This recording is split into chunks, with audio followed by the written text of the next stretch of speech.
Matt, firstly, congratulations on a new club record of 14 league matches unbeaten. How would you assess that result this afternoon? Well, first of all, in relation to that club record, credit goes to the players, the staff, the whole feel around the place at the moment.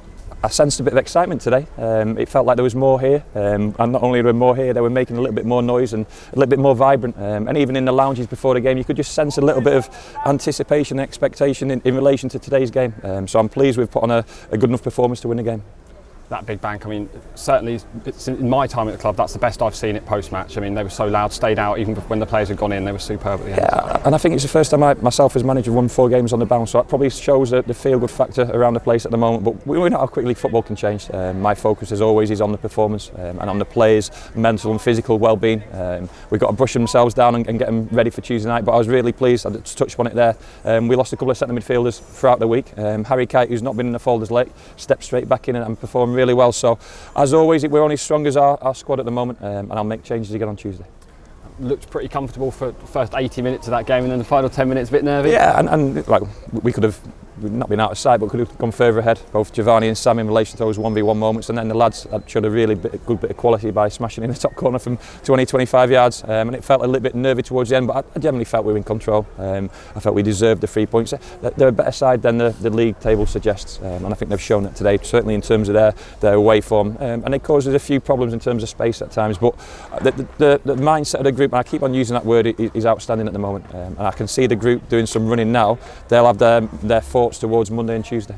We saw the first goal, a brilliant assist from Josh Key, very similar to what he did at Bradford, and a great finish from MJ. Well, I got a message first thing this morning. This is the life of a manager. On the back of losing the centre midfielders this week, I got a message this morning. Josh Key had been a little bit unwell overnight and not slept at all. So the message was he hadn't slept at all. He was trying to try back and go back to bed and get a couple of hours sleep and get a bit of food inside him. So obviously when he came to the stadium, he had a COVID test because we had to do all the protocols, and we just not examined him, we just assessed him to see whether he was fit enough to play, and that's probably his best performance in a little while. So maybe sleep deprivation is a really good thing for Josh Key, but I wouldn't advise that for most players. But that's the life of a football manager, and we speak about our squad, it's ever changing and ever evolving, but I thought he was outstanding today.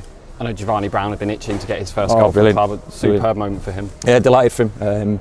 He links the play so well and he's involved in so much of the build-up. Our message, not just Giovanni, but some of our attacking players at half-time, was just wait for the end, wait for the ball in the box. And I think it was possibly Jake Caprice who crossed it in, and it was maybe a ricochet or a poor bit of defending in terms of clearance. And he was there, which usually he's out wide, joining Jake Caprice and building and creating and assisting himself. So hopefully that's a start for Giovanni.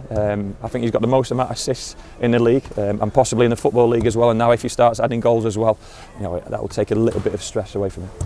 And he could have had another one a few minutes later. I think he's been taking tips from our Friday night football. Well, I'm hearing a lot about this Friday night football. I keep seeing these videos of my physio nutmegging my S&C coach and putting it in the top corner. So I might have to come down and maybe have a little watch of one of these games or outings at some stage. But like you said, you'd back Giovanni in that situation because he's so cool. He was almost too cool, and Sam as well. And Sam ran his heart out as well, and he'll be disappointed he didn't get that goal in the end. But I'm almost more pleased with the fact that we showed another bit of resilience towards the end. I don't know if you could shed any moment on a strange moment in the second half. Piers Sweeney seemed to get booked for the free kick or not taking it quick enough. I'm not sure what happened.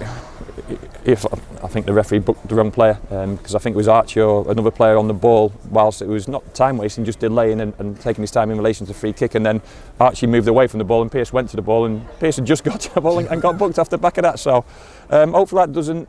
We might have to, I don't know if we can appeal it actually, because I think that puts Piers possibly on 3, maybe 4 bookings, and obviously Tim's suspension today means Piers is one closer to missing a game, so we can't afford to have that to happen. So I'll speak to the referee and see what he says. And finally, it's all about momentum going into Tuesday night's big FA Cup. Yeah, I'm sure everyone watched, well, I'm not sure everyone watched it, but a lot of people will watch Port Vale Bradford today. Two ginormous clubs in terms of the league and finance at the moment, and a pretty impressive display.